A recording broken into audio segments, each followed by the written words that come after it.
Greetings friends and fellow nerds. Yeah, this video is taking a little longer than I hoped, but hopefully it was worth the wait. Well, there may be some spoilers. I've tried to keep the spoilers to a minimum. There's many scenes I wanted to show, dearly wanted to show, but it would give away major spoilers, and many of you may be discovering Babylon 5 for the first time, and I don't want to spoil it. So I've picked one scene from each of the 9 main cast members, and I've tried to spread it out, some serious, some philosophical, some comedic, that gives a flavour of what this show was about. Now each of these characters are really in-depth and they're really fleshed out, and it's really hard to give a good overview from one scene, but I hope I've picked some scenes that will give you the essence. And if you haven't seen this show, encourage you to watch it, because this is, in my opinion, one of the greatest science fiction franchises of all time. Possibly the best. So let's not keep you waiting too much longer, because we have a bit to get through. So first up we have Michael O'Hara as Commander Jeffrey Sinclair in the Season 1 episode Infection. Now there were 1 or 2 other episodes I wanted to, quite a few scenes I wanted to highlight, because Sinclair is a great character, but this encapsulates a good essence of him, and I do have scenes for him in other videos of mine, so please do check them out.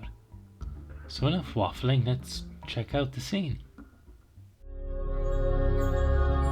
So, Commander, after all you've just gone through, I have to ask you the same question a lot of people back home are asking about space these days. Is it worth it? Should we just pull back, forget the whole thing as a bad idea, and take care of our own problems at home? No. We have to stay here. And there's a simple reason why. Ask 10 different scientists about the environment, population control, answers. But there's one thing every scientist on the planet agrees on. Whether it happens in 100 years, or 1,000 years, or 1,000,000 years, eventually our sun will grow cold and go out. When that happens, it won't just take us.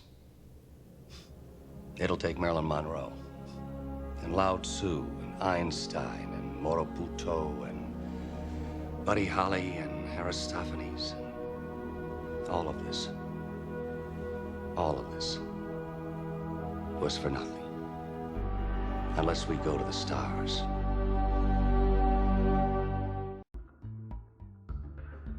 Next up we have Andreas Katsulas as Jakar. This is one of the best scenes he has in Babylon 5, well, certainly one of his best speeches. But it does contain major spoilers, so if you haven't seen Babylon 5, you might want to skip over this next section. But if you don't mind spoilers, and if you've seen Babylon 5, this is his speech from the Season 2 episode, The Long Twilight Struggle.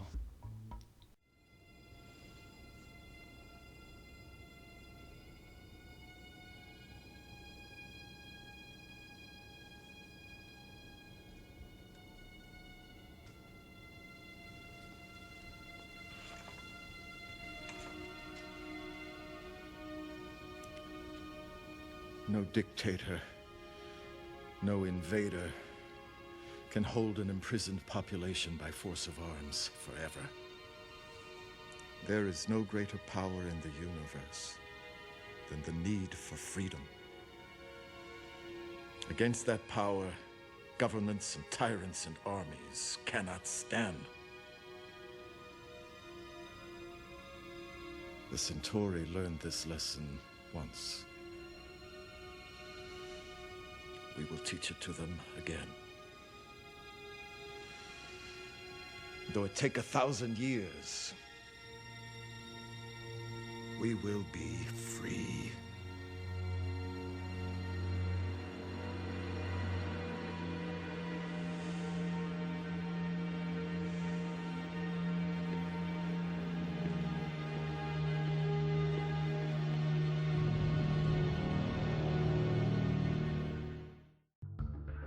Next up we have Bruce Boxleitner playing Captain John Sheridan. This is a scene of his from Season 2, The Fall of Night. Minor spoilers, but nothing too serious. But it is a great scene.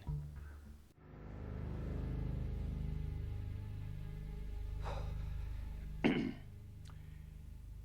apologize.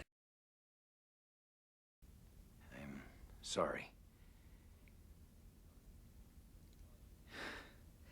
I'm sorry we had to defend ourselves against an unwarranted attack. I'm sorry that your crew was stupid enough to fire on a station filled with 250,000 civilians, including your own people. And I'm sorry I waited as long as I did before I blew them all straight to hell.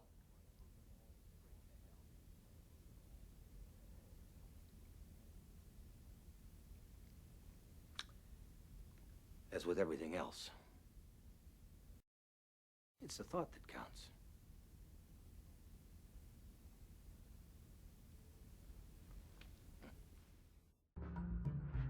Next up, we have God.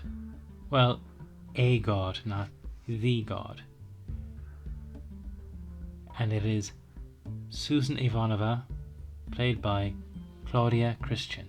And this scene from the Season 1 episode, A Voice in the Wilderness, Part 1, shows us you do not mess with Ivanova. Survey 1 to Babylon Control. We're clear. Returning to base. Confirmed, Survey 1. Upon arrival, you will report for debriefing. And just one more thing. On your trip back, I'd like you to take the time to learn the Babylon 5 mantra. Ivanova is always right.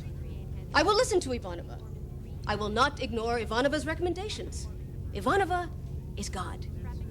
And, if this ever happens again, Ivanova will personally rip your lungs out. Babylon Control out.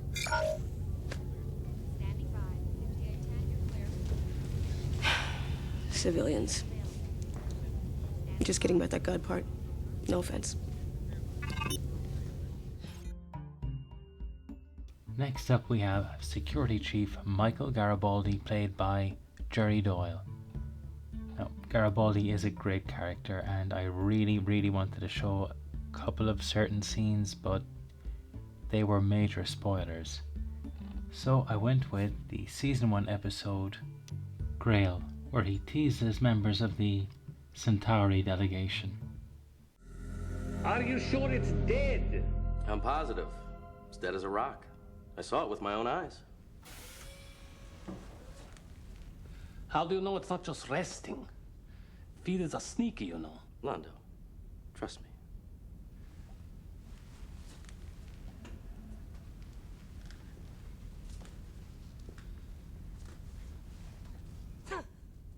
Well, there you are, Veer. I told you there was nothing to worry about. He's young. Sometimes he panics. You know how it is. Where is it? The doc's dissecting it. Wants to try and figure out how it can move so fast. He's learning all kinds of things about it. Such as? Well, when they're about to attack, they get quiet. So the key is, as long as you can hear them, as long as there's noise around, you're safe. But if you ever hear nothing, worry.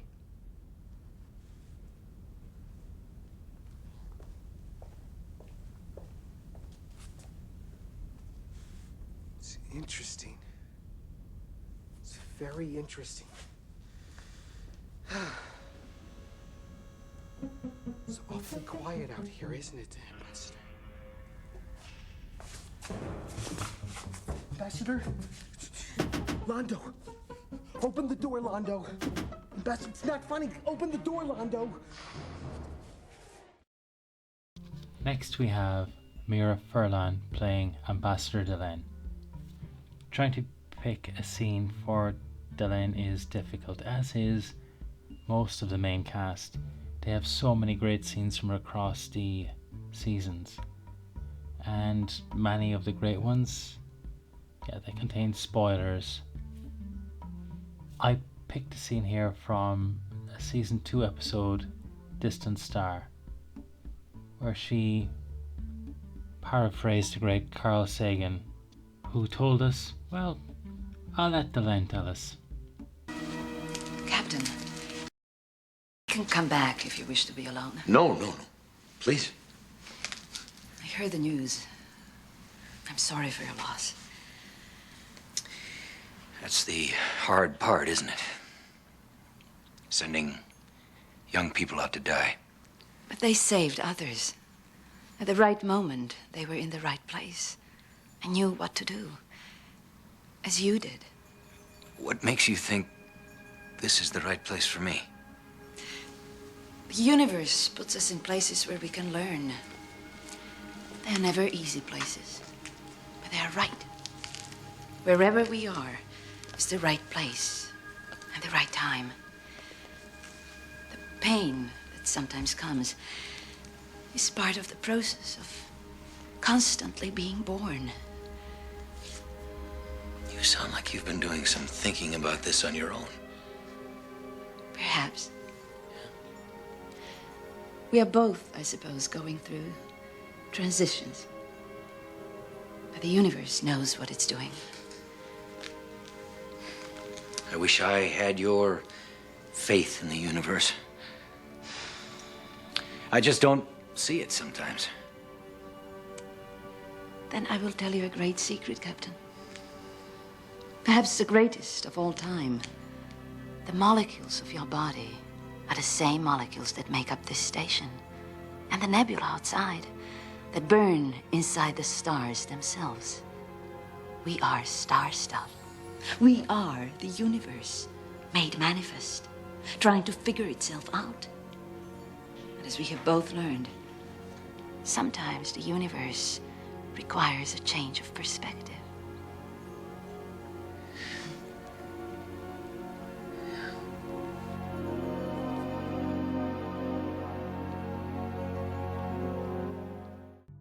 Up next we have Dr. Stephen Franklin, played by Richard Biggs. This is a scene from Season 1, Quality of Mercy.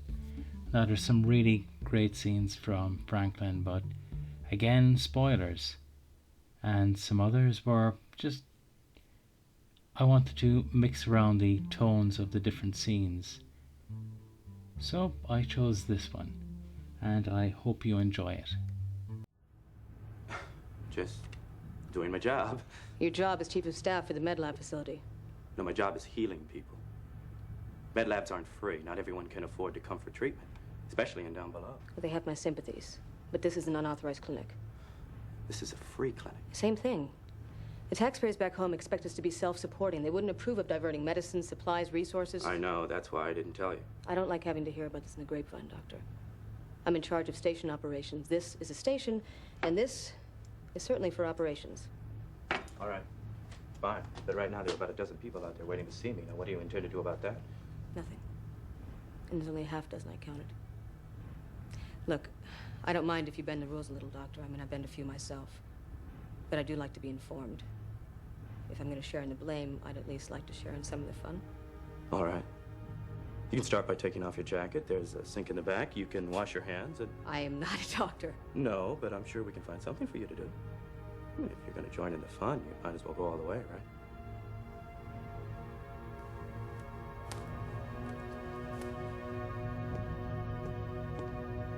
Half a dozen. Where's all the rest? Next up we have Captain Elizabeth Lockley, played by Tracy Scoggins, in the Season 5 episode, Strange Relations. Here she's having a little friendly chat with Mr. Garibaldi. Are you really that dead inside that you can't even imagine another reason? All right, obviously, we got off on the wrong foot. Maybe it's my fault. I crawled up your butt more than a few times when I got here. Maybe it's your fault. Yeah, it's definitely more your fault than mine, but I'm here because Sheridan wanted a symbol. Somebody who was on the other side. He figured it would bring the folks back home together. He also wanted someone he knew he could trust. Someone he didn't have to worry about sandbagging him or stabbing him in the back when he wasn't looking. Someone who would argue with him when necessary, but would back him all the way when he was right. And that's you. That's me. Why? I can't leave this room. I'm the soul of discretion.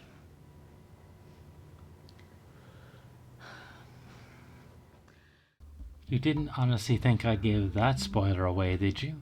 Last but by no means least, we come to Ambassador Londo Malari, played by Peter Jurassic. This is the season 3 episode, Dust to Dust. This whole section... I said I am not finished yet.